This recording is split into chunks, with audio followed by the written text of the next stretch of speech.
2025년 4월 10일 헌법재판소는 국회의장과 국회의원 간의 권한쟁의 사건에 대해 각하 결정을 내렸습니다. 쟁점은 바로 대통령 권한대행인 국무총리 한덕수에 대한 탄핵소추안의 처리 과정에서 국회의장의 행위가 다른 국회의원들의 심의 표결권을 침해했는가였습니다. 2024년 12월 26일 더불어민주당을 중심으로 170명의 국회의원이 한덕수 국무총리에 대한 탄핵소추안을 발의했습니다. 그는 당시 대통령 권한대행이었습니다. 다음 날인 12월 27일 국회 본회의에서 이 안건이 상정되었고 총 투표수 192표 중 찬성 192표로 탄핵소추안은 가결됩니다. 국회의장은 이를 선포하고 소추의결서를 헌법재판소와 국무총리에게 송달했습니다.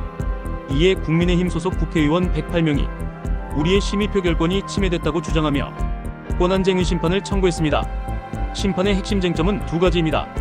첫째, 국회의장이 법제사법위원회 회부 없이 본회의에서 표결을 진행한 것이 위법인가? 둘째, 탄핵소추안의 가결 기준이 대통령과 동일한 재적의원 3분의 2여야 했는가? 헌재는 6대2의 의견으로 청구인들의 주장을 받아들이지 않았습니다. 첫째, 법사위 회부는 국회의 재량사항이기 때문에 이를 거치지 않았다고 해서 국회의원들의 표결권이 침해되었다고 볼 수 없다고 판단했습니다.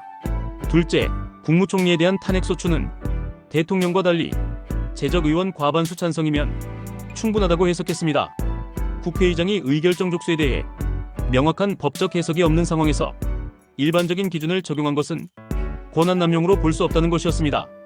셋째, 청구인들이 실제로 표결에 참여하지 않고 퇴장했으므로 스스로 심의표결권을 행사하지 않은 것이며 침해되었다고 보기 어렵다고 했습니다.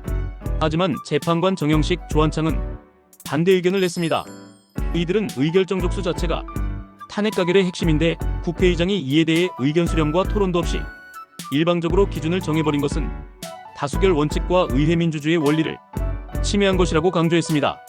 또한 의원들이 의견을 교환하고 수기할 기회가 보장되어야 했으며 그 과정이 없이 진행된 표결은 절차적 정당성이 결여된 것이라며 권한 침해를 인정했습니다. 헌재는 이 사건을 각하했으며 국무총리에 대한 탄핵소추안은 그대로 진행됐습니다. 이번 사건은 국회의장이 의결정 족수 해석에 대해 어느 정도 재량을 가지는지 그리고 심의표결권의 실질적 보장이 어떻게 이루어져야 하는지를 놓고 헌재가 판단을 내린 중요한 사례로 남게 되었습니다. 이처럼 헌법재판소는 국회의 입법 표결 과정에서도 헌법 원칙이 잘 지켜졌는지를 철저히 검토합니다. 이번 2024 라팔 사건은 국회의사 절차에서의 권한 분배 그리고 탄핵소추의 헌법적 기준을 다시 생각하게 만든 판례였습니다.